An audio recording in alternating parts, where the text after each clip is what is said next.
1 থেকে 20 পর্যন্ত অঙ্কে বলো।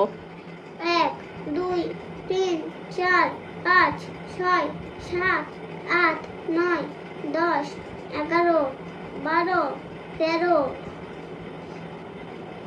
তারপর কি বলো? তারপরে 13 পরে কি হয়? 14। হ্যাঁ বলো। 15।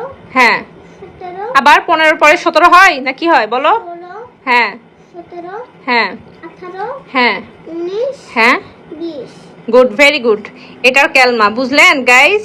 ও পড়তে বসছে, ওই ঈদের ছুটি খেয়ে পড়া ভুলে গেছে। এইটা নিলেই ব্যাস আর পড়া কমপ্লিট। কি আর ভুল যাবে? আমাদের তাকাও, পড়া ভুল যাবে আর? সেটা তো জানি না বললে তো হবে না। পড়ার সময় তোমার মানে প্রতিবন্ধী হয়ে যাও পড়তে বসলে। গাইজ অন্য সময় আর ভিডিওতে দেখবেন লাফালাফি ঝাপাঝাপি, আর পড়ার সময় দেখবেন এটা একটা প্রতিবন্ধী হয়ে যায়, ওর মুখ দিয়ে কথা বেরোয় না, একবার অসুস্থ রোগীর মতো হয়ে যায়। সো এটার জন্য এটা যথেষ্ট, তাছাড়া কোনোভাবেই সম্ভব না। এখন আর কেউ কেউ বলবেন বাচ্চাদের লাঠি দেখাইতে হয় না, মারা হয় না, আইনের আয়তায় নিতে হয়। গাইজ যে মায়েরা পড়ায় সেই জান নাই, কারণ বাচ্চারা এইটার দ্বারাই সোজা, তার আগে না। বেলা 12টা 18 বাজে, আমি সকালে বসছি এখন পর্যন্ত এই লেখাটুকু লিখতে দেখেন, ওর এটা জানা লেখা 1 থেকে 20 পর্যন্ত দেখেন টেরা বেকা, এখানে 11-12 লিখতে দেখেন কত টেরা বেকা। লেখার সাইজ এরকম না, আর লেখা আরো ভালো ছিল। এই ছুটিতে দেখেন আর হাতের লেখার কি অবস্থা হয়েছে।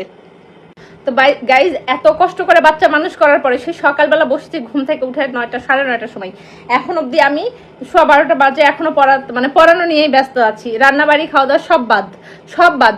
যদি ক্ষুধা লাগে বেশি রুটি আছে, ও ডিম সিদ্ধ দিয়েছি মনে করবা।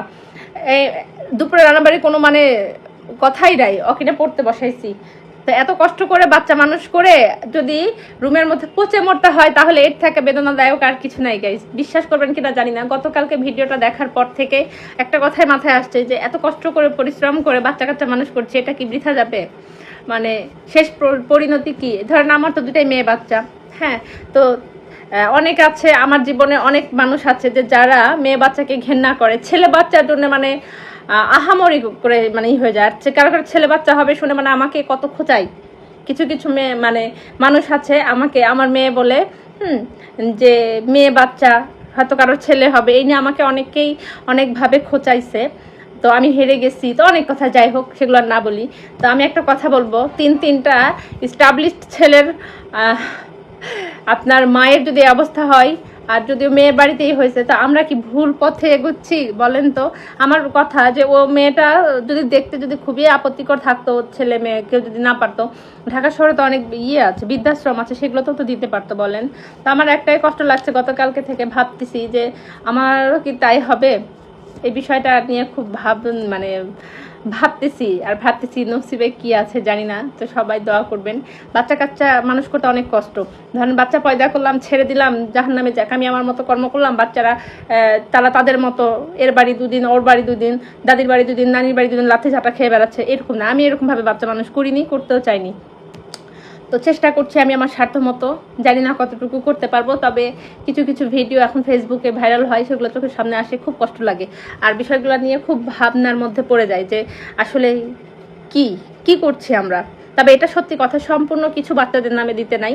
তবে জীবন থেকে একটা জিনিস শিক্ষা নিলাম, যে কিছু পারিপার্শ্বিকভাবে এগুলো দেখে, যে সন্তানদেরকে লেখাপড়ায় শেখার এটা তাদের অধিকার বলতে পারেন। বাট তার মানে এই নয় যে বাচ্চাদেরকে সব কিছু দিয়ে দিতে হবে, মরার পর তো তারাই পাবে। শুধু এইটুকু কনফার্ম করে গেলেই জীবন ধন্য আমার মনে হয়। কিছু না হোক, স্বার্থের জন্য হলো বাচ্চা কাচ্চা নিজের বাবা মাকে দেখবে বর্তমান জামানায়, কি বলেন? সো টাকা ইনকাম করতে হবে, এর ঊর্ধ্বে কিছুই নাই। তো সবাই ভালো থাকবেন। যদি ভালো লাগে পজিটিভলি কথা বলবেন, নেগেটিভিটি কেউ বলবেন না। একবার ভেবে দেখেন নিজের বেলায় কি হবে, সো তাহলেই হবে। কেমন? ভালো থাকবেন, আল্লাহ হাফেজ।